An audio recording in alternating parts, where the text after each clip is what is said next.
নমস্কার। কবিতার নাম চিকিৎসা। কবিতাটি লিখেছেন তৈমুর খান। একই বেঞ্চিতে পাশাপাশি বসে আছি, ডাক্তার দেখাতে এসেছি।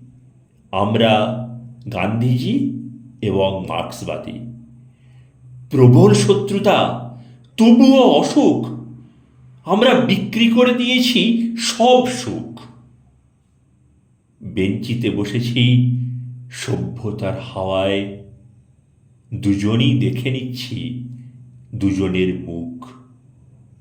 আমাদের হাতিয়ার ভাঁওতা, আমাদের আলো জটিলতা, আমাদের রোগ স্বার্থ সিদ্ধি, আমাদের ডাক্তার জনগণ।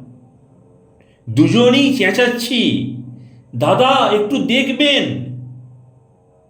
দুজনেই হাত নাড়াচ্ছি, দাদা আমরা খুব সিরিয়াস। ধন্যবাদ।